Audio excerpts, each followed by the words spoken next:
کبھی کبھی کچھ ایسے بھی زاہدان خشک ہوتے ہیں، ایسے ہی مبلغ ہوتے ہیں جو کہتے ہیں نہیں نہیں تم کچھ بھی کرو گے معاف نہیں کرے گا اللہ۔ اللہ نے معاف کرنے کا ٹھیکہ کسی مولوی کو تھوڑی دیا ہے، وہ تو کہتا ہے اگر کوئی ہزاروں سال کے جرائم کر کے آئے اور ایک مرتبہ سچی توبہ کر لے تو میں اس کو بھی معاف کر دیتا ہوں۔ اور اللہ فرماتا ہے صرف معاف نہیں کرتا بلکہ اس کو اپنا محبوب بنا لیتا ہوں۔ اس سلسلے میں مجھے ایک بات یاد آتی ہے، میں جو جرم کرنے والے لوگ ہیں میں ان کے ساتھ ہوں، مجرموں کے ساتھ کھڑا ہوں، ان کے جرم کے ساتھ نہیں کھڑا ہوں، مجرموں کے ساتھ کھڑا ہوں۔ اس کو یوں سمجھ لو کہ میرا کام گناہ سے نفرت کرنا ہے، گنہگار سے نفرت کرنا میرا کام نہیں۔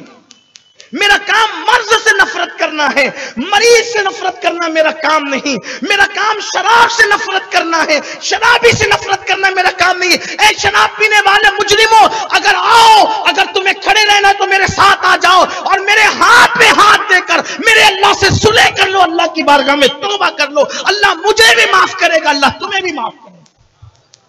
میں اس لیے تمہارے ساتھ کھڑا ہوں کہ تمہیں توبہ کے لیے بلاؤں۔ اگر سب نے تمہارے لیے دروازے بند کر دیے ہیں تو میرے اللہ کا دروازہ تمہارے لیے کھلا ہے۔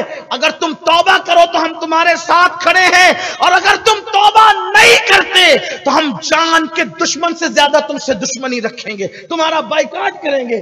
آپ کو ایک بات بتاؤں، اگر کوئی آپ کو کہتا ہے نا اللہ معاف نہیں کرے گا، میں کہتا ہوں تو جھوٹ بول رہا ہے، جب وہ قرآن میں کئی بار کہہ چکا کہ انہو هو التواب الرحیم، دو مرتبہ ہا کی ضمیر اللہ کی طرف لوٹو، انہو بے شک وہ هو التواب الرحیم، وہی توبہ کو قبول کرنے والا اور رحم کرنے والا، جو توبہ کر لے۔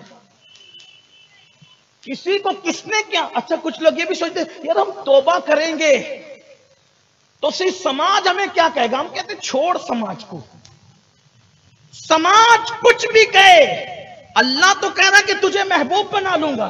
ارے جب یار نے محبوب بنا لیا تو کسی سے کرنا کیا ہے۔ آئیے میں ایک بات آپ کو کہتا ہوں، ایک واقعہ آپ کی خدمت میں پیش کرتا ہوں، دھیان سے سننا۔ اللہ کرے آپ کی طبیعت توبہ کی طرف مائل ہو، اللہ کی طرف پلٹنے کی طرف آپ کا ذہن بنے۔ ابھی بات یاد آ گئی، بڑے سے بڑا پاپی بھی توبہ کرتا ہے نا تو اللہ اس کو معاف کر کے بہت بڑا مرتبہ دیتا ہے، بہت بڑا مرتبہ دیتا ہے۔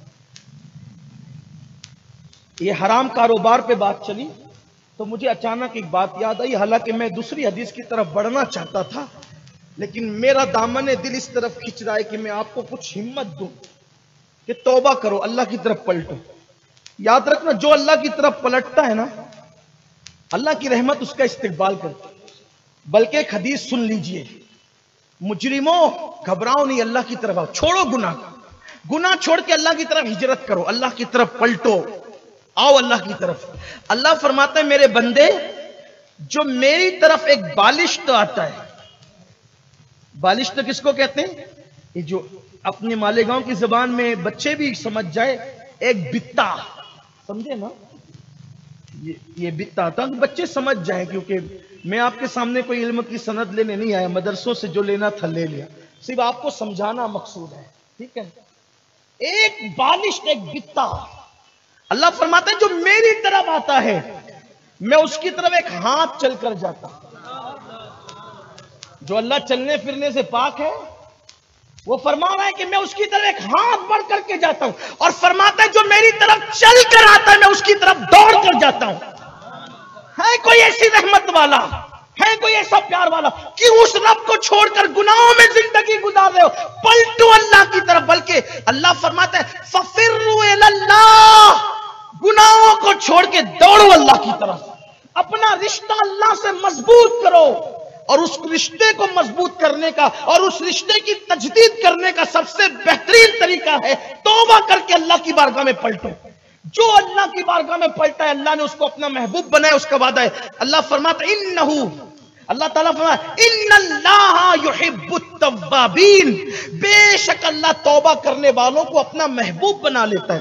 آپ نے آج سے پہلے اللہ نہ کرے معاذ اللہ کسی نے آپ نے نہیں کسی نے آج سے پہلے شراب پی ہو، کسی نے آج سے پہلے زنا کیا ہو، کسی نے آج سے پہلے حرام کام کیا ہو، کسی نے آج سے پہلے عورت پر بد نظری کی ہو، کسی عورت پہ پاک کی نظر ڈالی ہو، لڑکوں پہ پاک کی نظر ڈالی ہو، اللہ کی بارگاہ میں سچی توبہ کریں، میرا اللہ کیسے معاف کرتا ہے۔ سنیے، تصوف کی کتابوں میں صوفیہ نے بہت تفصیل کے ساتھ ان واقعات کو لکھا ہے، جن میں سے کئی کتاب